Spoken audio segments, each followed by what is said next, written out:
Hello everybody, what is going on? Welcome back to the shed. So, last video, I suppose went through the couple of problems that I have with that, mainly about the wiring loom. First of all, as well, I'd like to say thanks to everyone. I got some amount of messages of lads telling me they had looms, telling me kind of ways around what the best thing to do was, you know, what cars to steal stuff from. It was all fair helpful. I did come up with a solution. There was one fella in particular that reached out to me and offered me a solution, and as you could probably guess by the thumbnail, it was a fairly big solution. The camera is now sitting on top of that solution, but where does that leave me with this? I don't really know. It might be a solution to this, but it might be a solution to having a whole other thing. I won't delay it. I may as well just turn around and show you because I'm buzzing with it. So, my solution to the problem with this car is in fact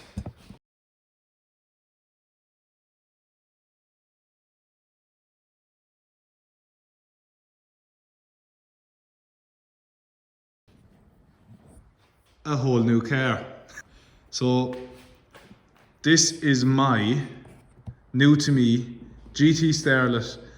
From what I can tell, it's a GT Advanced, which is outrageous. I showed it from this angle because it's probably the best, but this is a project. It's a full-blown project car.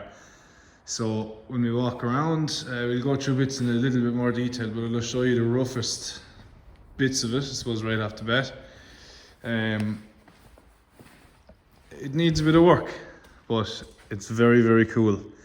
The bonnet obviously needs paint. The whole thing kind of needs paint, and there is rust and stuff. It's not spotless. It wasn't, I suppose, advertised to me as spotless or anything. So initially I thought that I could take this, and to be honest, I don't really know what the story is yet, but the original idea was that I could take this, use the wiring for this car, but it's just so cool. I'd love to try and save it if it is at all possible, and I'll go through some of the stuff that I can see is definitely wrong with it in a short while, but I just think it's unreal. Okay, so I actually recorded a bit of a video in the shed, I suppose explaining a couple of bits about the car, and when I watched it back, I was just waffling so much, I decided just to do a voiceover. I'd say the coldness of the shed just affected my brain. But yeah, it's a cool enough story. So after the last video I posted, a couple of days later, I actually received a message on Instagram from this random fella. He didn't follow me or anything, and fairly much he explained that he had a Starlet that might suit my needs to take a couple of parts from. I didn't expect, I suppose, to see what it actually was then in the end, but we messaged back and forth, and then he sent me on a couple of pictures, mainly just of one side and of it just sitting outside in his yard. So he explained to me that the car had essentially been parked up for the last 15 years. He'd been daily driving the car, and it came to a point where he decided to upgrade some of the engine bits, kind of pistons, rod, clutch, injector, fuel pump, all of that. He just told me that kind of over text. From what I gathered of it, after the rebuild then there was an issue with oil pressure. So he pulled it up, took off some of the timing components, and essentially never touched it again. It's remarkable to me that this car survived and wasn't broken for parts, especially at that time. Like, this is back in 2010. Ireland was still in the middle of the recession, actually fairly much covered by Neil Sheehan and Juicebox lately, that this was a time when most of these imports just died or completely disappeared off the face of the earth and broken and sold for parts. As you can see here, it actually came loaded with spare parts and extra parts. And what you're seeing here is actually the first time I looked at any of this stuff since I picked up the car about 2 weeks ago. I actually also found an awful lot of paperwork underneath the passenger seat. So there was paperwork and install guides for an ACT clutch kit, Ross custom pistons, and I believe rods from the same brand. As well as old print-offs from an old forum, gtturbo.com, showing how to fit the TD04 turbo. It was really cool. I found this part of it really cool, going through the car's history like this. It also confirmed everything that Mark, the previous owner, had told me about all the works that he had done, which was, I suppose, reassuring. Grand. Like I know, we knew the car wasn't running, we knew it was a project, but still nice to see that all of the bits that he's saying are actually in it, and as well as that, that he went to the effort of printing off all of these instructions. There's also old print offs from the Toyota workshop manual. It looks like. Listing all the engine components, how they should go in, torque specs and all that. So you can really see in the car as well that at a time it was well cared for. There was an awful lot of work gone into it and nice parts gone into it. It's unreal. I found this part of it extremely interesting and satisfying, I suppose. So another question then, I suppose, that's raised about it is the fact of the paint coat, and is it a true GT Advanced? Now, I haven't done a whole pile of homework on it, but from what I can see, it's quite hard to fully confirm whether it is a genuine Advanced or not. There's lots of kind of theories that the Advanced came all with an LSD gearbox, that they were lighter, that they were slightly faster, and most of them just aren't true. The main differences are purely aesthetic, really. The two-tone paint, I know there's a couple of different variants of that in terms of colour codes, but they all then came with a Momo steering wheel, which mine doesn't have, and a Momo gear knob. Mine are kind of aftermarket ones, changed very of the kind of 2010 era, if you want to call it that. But it'd be interesting if anyone knows, how can you figure that out, or can you figure it out? Is it a genuine Advanced or not? It would be cool if it is. Like with the things I was saying about the gearbox and that, a lot of that was just factory extras, stuff that you just tick the box and say, yeah, when I'm buying my new Starlet, I want the LSD gearbox, I want the stickers on the side. That was even an extra for the advances. But yeah, it would be cool if anyone has any information as to how to figure that part of it out. There is also stickers on it for a company that are based in Dublin, which is where I bought the car, called jhautos.ie. So I'm going to have a look through some of their websites and see can I find some of maybe the original listing for this car. I'm going to be the third owner on the logbook, so it hasn't passed hands an awful lot at all, which is very cool as well. But yeah, let me know what you guys think. I think this is an unreal car, and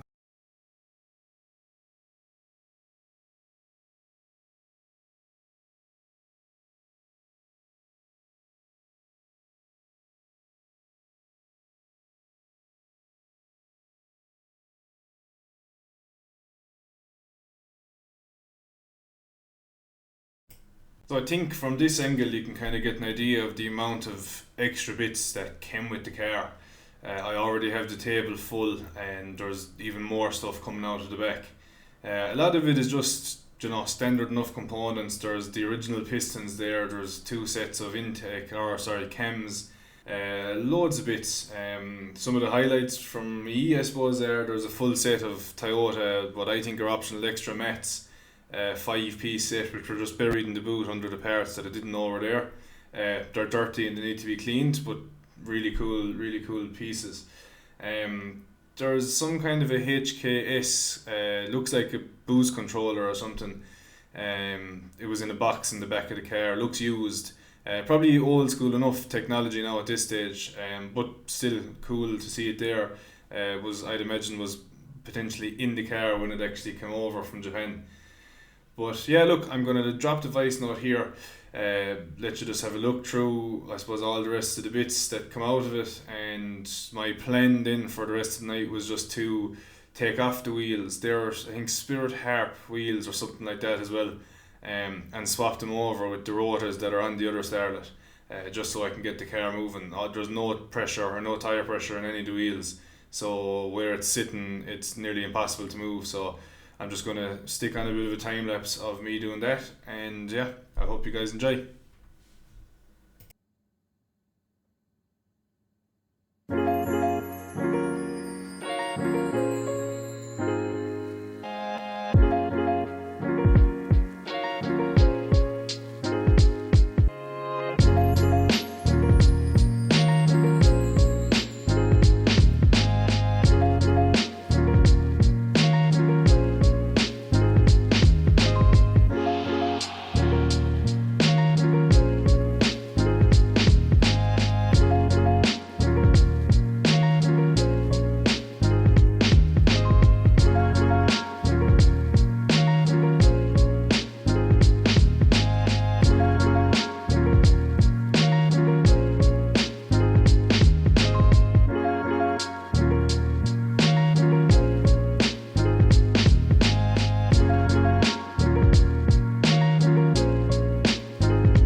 Right, job done.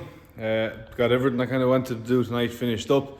So swapped around the wheels, so now this thing can actually move, which is ideal. It's amazing how it was pulled up for so long. Push it with one hand, you know, once the tires actually had air in it, not a bother. It was able to tuck it up kind of out of the way. How cool looking is that? Yeah, the darker wheels actually really suited. These are definitely not the wheels for the car, but still grand for now. From looking underneath the car, like there's rust on it. There's no point in saying there's not. Like you see the bonnet there, that's goosed, but could probably be fixed. Both seals are gone, and the back leg on the passenger side looks fairly bad as well. But I took a couple of pictures. I think I'm going to send the pictures on to someone who knows what they're actually doing in terms of cutting all that stuff out and repairing it, and is it even possible? As of right now, I don't know what is going on. I don't know, are we going hell for leather on this one or stealing stuff and trying to fix that one? Like I said, it would be lovely to get this thing back together. So I'll see. I'll send a couple of pictures out and see what people think. But it probably doesn't look it on camera, but it's really, really dirty. So maybe in the next day or two, I need to buy some stuff for washing. And most of my stuff is gone. I'm going to pull it out, put it up on stands and just wash the dirt out of it and get a good idea then as to how it's all looking, because there's so much dirt underneath it. You can't really see. But yeah, I'm going to drop the video there. Let me know what you think of the car. I think it's class. I think it's unreal. What would you do? Would you save the GT Advance, or would you steal from the GT Advance to repair the other Starlet? I don't know. Help me decide. I'm already going through a million things in my head. Take the engine out of that's all lovely and rebuilt and brand new, put it into that and get it running. But then I'd like to paint the engine bay on that if the rust can be solved. Oh, I don't know. Anyway, I'm going to leave it there. It's late. It's cold as shit out here in the shed, so I'm going to finish it there. And yeah, let me know what you think, and I will see you guys in the next video. Bye bye.